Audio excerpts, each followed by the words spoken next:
ಎಡಗಾಲನ ಮೇಲ್ ತರಬೇಕು. ಕೆಳಭಾಗದಲ್ಲಿ ಕಾಲಿನ ಕೆಳಭಾಗದಲ್ಲಿ ಕ್ಲಾಪ್ ಮಾಡಬೇಕು.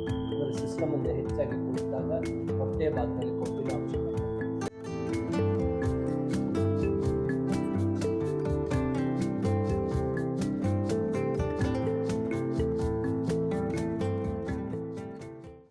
ನಮಸ್ತೆ, ರಾಘವೇಂದ್ರ ಯೋಗ ಚಾನಲ್ಗೆ ಆತ್ಮೀಯ ಸ್ವಾಗತ. ಕಂಪ್ಯೂಟರ್ನ ಮುಂದೆ ಕುಳಿತುಕೊಂಡು ಉಂಟಾಗ್ತಕ್ಕಂಥ ತೊಂದರೆಗಳನ್ನು ದೂರ ಮಾಡುವಲ್ಲಿ ಸಹಕಾರಿಯಾಗ್ತಕ್ಕಂಥ ಯೋಗದ ಆಯ್ದ ಭಾಗಗಳನ್ನು ಅಭ್ಯಾಸ ಮಾಡ್ತೀರಿ. ಕಂಪ್ಯೂಟರ್ ಮುಂದೆ ಕುಳಿತಾಗ ಅಂದರೆ ಸಿಸ್ಟಮ್ ಮುಂದೆ ಹೆಚ್ಚಾಗಿ ಕುಳಿತಾಗ ಹೊಟ್ಟೆ ಭಾಗದಲ್ಲಿ ಕೊಬ್ಬಿನ ಅಂಶ ಬರ್ತಕ್ಕಂಥದ್ದು, ಅಜೀರ್ಣತೆ ಆವೃತವಾಗ್ತಕ್ಕಂಥದ್ದು ಮತ್ತು ಬೆನ್ನಿನ ನೋವು ಬರ್ತಕ್ಕಂಥದ್ದು, ಇವುಗಳು ಸಹಜವಾಗಿರ್ತವೆ. ತೊಂದರೆಗಳನ್ನು ದೂರ ಮಾಡ್ಕೊಳ್ಳಿಕ್ಕೆ ಸಹಕಾರಿಯಾಗ್ತಕ್ಕಂಥ ಮುಖ್ಯವಾದಂಥ ಭಾಗಗಳನ್ನು ಅಭ್ಯಾಸ ಮಾಡೋಲ್ಲ. ನಾವಾಸನ ಕ್ರಿಯೆ ಇದು ಅಭ್ಯಾಸ ಮಾಡಲಿಕ್ಕೆ ಸ್ವಲ್ಪ ಕಷ್ಟವಾಗುತ್ತೆ ಪ್ರಾರಂಭದಲ್ಲಿ. ಸತತವಾದ ಅಭ್ಯಾಸದಿಂದ ಈ ಉತ್ತಮ ಸ್ಥಿತಿಯನ್ನು ಸಾಧಿಸ್ಬೋದು.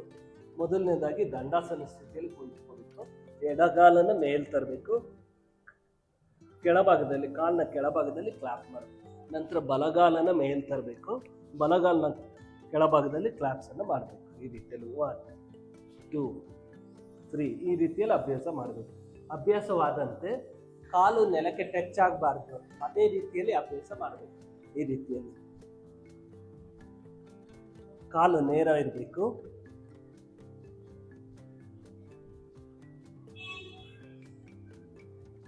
ಈ ರೀತಿಯಲ್ಲಿ 30 ಸೆಕೆಂಡ್ಗಳ ಕಾಲ ಸತತವಾಗಿ ಅಭ್ಯಾಸ ಮಾಡಬೇಕು. ನಂತರ ವಿಶ್ರಾಂತಿಯನ್ನು ಕೊಟ್ಟು ಮತ್ತೊಮ್ಮೆ ಒಟ್ಟು 3 ಬಾರಿ ಅಭ್ಯಾಸ ಮಾಡಬೇಕು. ನಂತರ ವಿಶ್ರಾಂತಿ ಸ್ಥಿತಿಗೆ ಬಂದು ವಿಶ್ರಾಂತಿಯನ್ನು ಕೊಡಬೇಕು. ಇದರಿಂದ ಹೊಟ್ಟೆಯ ಭಾಗದ ಅತಿ ಕೊಬ್ಬಿನ ಅಂಶ ಕರಗುತ್ತೆ ಮತ್ತು ಜೀರ್ಣಾಂಗಗಳು ದೃಢತೆಯನ್ನು ಪಡೆಯುತ್ತವೆ, ಅಂದರೆ ಸ್ಟ್ರಾಂಗ್ ಆಗ್ತವೆ. ಹಾಗಾಗಿ ಜೀರ್ಣಕ್ರಿಯೆ ಉತ್ತಮಗೊಂಡು, ಅಂದರೆ ಚಯಾಪಚನ ಕ್ರಿಯೆ ಉತ್ತಮಗೊಂಡು ಬೆನ್ನಿನ ನೋವು ಸಹ ದೂರವಾಗುತ್ತೆ. ಮುಂದಿನ ಆಸನ ನಾವಾಸನ.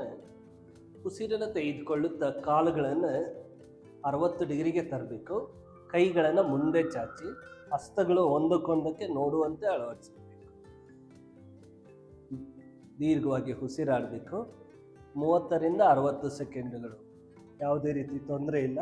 ಹಾಗೆ 30ರಿಂದ 60 ಸೆಕೆಂಡುಗಳ ಸ್ಥಿತಿಯಲ್ಲಿ ಇರಬೇಕು. ನಂತರ ಉಸಿರನ್ನು ಹೊರಗಡೆ ಬಿಡುತ್ತೆ ದಂಡಾಸನಕ್ಕೆ ಬಂದು ವಿಶ್ರಾಂತಿಯನ್ನು ಕೊಡಬೇಕು.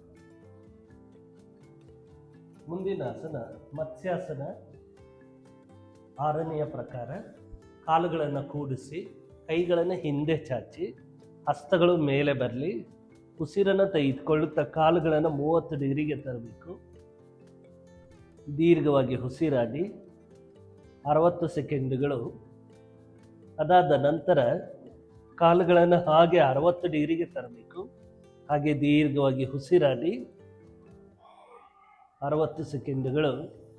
ಅದಾದ ನಂತರ ನಿಧಾನವಾಗಿ ಕಾಲುಗಳನ್ನು 90 ಡಿಗ್ರಿಗೆ ತರಬೇಕು. ದೀರ್ಘವಾಗಿ ಉಸಿರಾಡಬೇಕು 60 ಸೆಕೆಂಡುಗಳು. ನಂತರ ಉಸಿರನ್ನು ಹೊರಗಡೆ ಬಿಡುತ್ತಾ ನಿಧಾನವಾಗಿ ಶವಾಸನಕ್ಕೆ ಬಂದು ವಿಶ್ರಾಂತಿಯನ್ನು ಕೊಡಬೇಕು.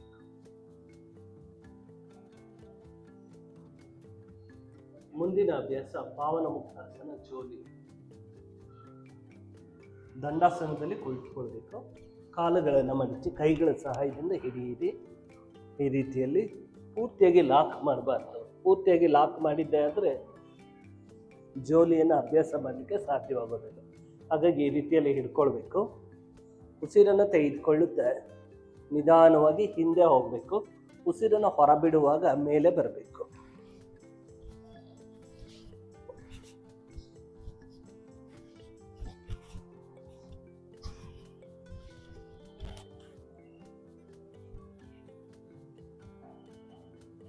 ಈ ರೀತಿಯಲ್ಲಿ 10 ಸಲ ಅಭ್ಯಾಸ ಮಾಡಬೇಕು.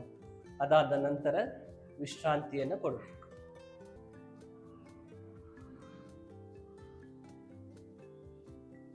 ಈ ಆಸನಗಳನ್ನು ಕ್ರಮಬದ್ಧವಾಗಿ ಅಭ್ಯಾಸ ಮಾಡಬೇಕು. ಅದಾದ ನಂತರದಲ್ಲಿ ಪ್ರಾಣಾಯಾಮವನ್ನು ಅಭ್ಯಾಸ ಮಾಡಬೇಕು. ಶವಾಸನದ ನಂತರವೇ ಪ್ರಾಣಾಯಾಮವನ್ನು ಅಭ್ಯಾಸ ಮಾಡಬೇಕು. ಸುಖಾಸನದಲ್ಲಿ ಕುಳಿತುಕೊಳ್ಳಿ ಅಥವಾ ಪದ್ಮಾಸನದಲ್ಲಿ ಕುಳಿತುಕೊಳ್ಬೋದು.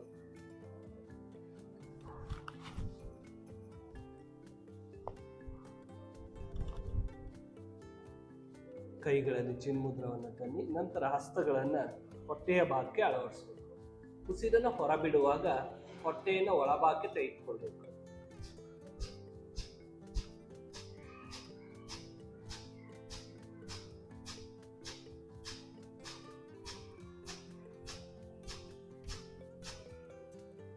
ವಿಶೇಷವಾದಂಥ ಅಭ್ಯಾಸ.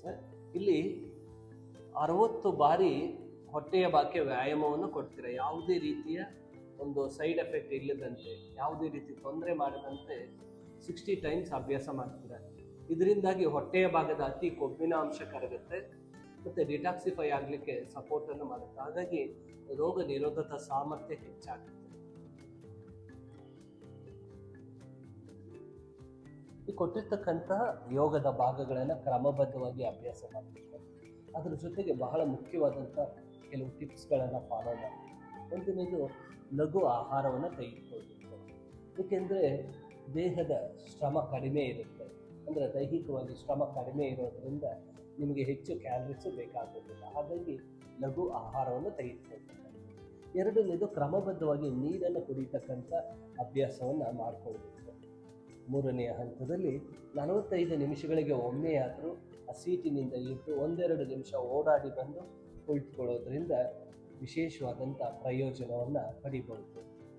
ಈ ಆಸನಗಳನ್ನೆಲ್ಲ ಕ್ರಮಬದ್ಧವಾಗಿ ಅಭ್ಯಾಸ ಮಾಡಿ ಎಚ್ಚರಿಕೆಗಳನ್ನು ಅನುಸರಿಸಿ ವಿಶೇಷವಾದಂಥ ಪ್ರಯೋಜನ ನಿಮ್ಮದಾಗುತ್ತದೆ.